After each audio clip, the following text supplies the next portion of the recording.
Hi friends, எல்லாருக்கும் வணக்கம். எல்லோரும் எப்படி இருக்கீங்க? இன்றைக்கி வெள்ளிக்கிழமை லீவு, அதனால் கடலுக்கு போகலான்ட்டு சும்மா போனோம். மீன் பிடிக்கலான்ட்டு போய்கிட்டே இருந்தோமா. அங்கே போகிற வழியில் சரி பஹ்ரைன் பார்டர்கிட்ட வந்துட்டோம். ஒரேடே பஹ்ரைனுக்கு போயிட்டு வரலான்ட்டு எங்கள் ஓனர்கிட்ட நான் சொன்னேன். சரி போகலாம் அப்படின்னு அவங்களும் சொன்னாங்க. அப்படியே கப்பல்லையே போயிட்டு இருந்தோம்.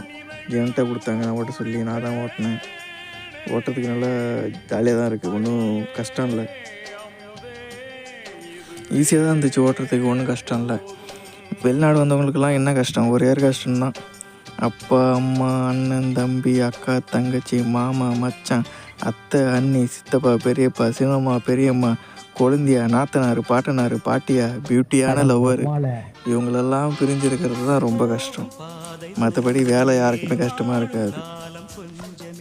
என்ன பண்ணுறது ஃப்ரெண்ட்ஸ், ஒரு ஆண்களின் கடமையாக தானே. நீங்கள் யாராவது போட்டில் போயிருந்தீங்கன்னா கமெண்ட்டில் சொல்லுங்கள். போட்டில் போன அனுபவம் எப்படி இருந்துச்சுனாலும் சொல்லுங்கள். உங்களுக்கு யாராவது தெரிஞ்சவங்க வெளிநாட்டில் ஒர்க் பண்ணாங்கன்னா அவங்களுக்கு இந்த வீடியோ ஷேர் பண்ணுங்கள். கத்தார் டு பஹ்ரைன் கப்பலில் போனால், கடல் வழியாக போனால் 147 கிலோமீட்டர் தான். ஏன்னா இந்த கடலில் அலை அடிக்காது. நம்ம ஊரில் பெருசாக ஒரு அலை, அந்த மாதிரி அலை வராது.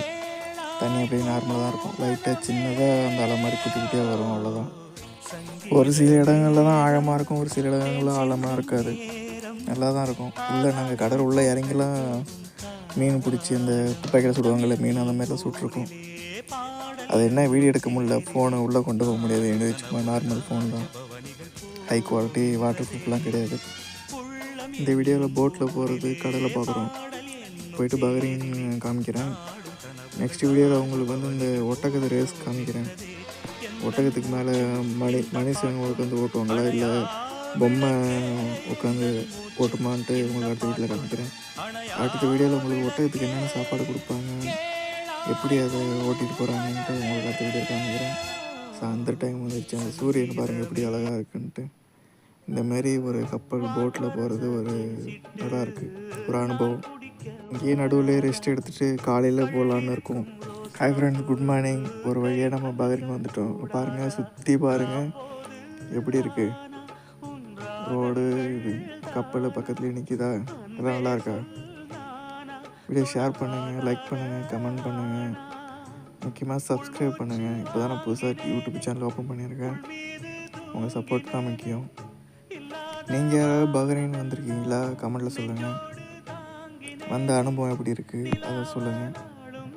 கடல் தண்ணி எதுக்கு உப்பு கரைக்குது, அதை முக்கியமாக சொல்லுங்கள். அது எனக்கு என்னன்னு தெரியல எதுக்குன்ட்டு. எப்படியே பஹ்ரைன் வரணுன்ட்டு ஒரு ஆசை இருந்துச்சு, அது எப்படி நிறைவேறியாச்சு. திரும்ப கிளம்ப வேண்டியதான், கத்தாருக்கு போக வேண்டியதான். பாருங்க, சுத்தி பாருங்க. அடேங்கப்பா, ரொம்ப பிரமாதமா இருக்குடா. எத்தனை ஏக்கர் தரோம்? யாருக்குடா கணக்கு தெரியும்?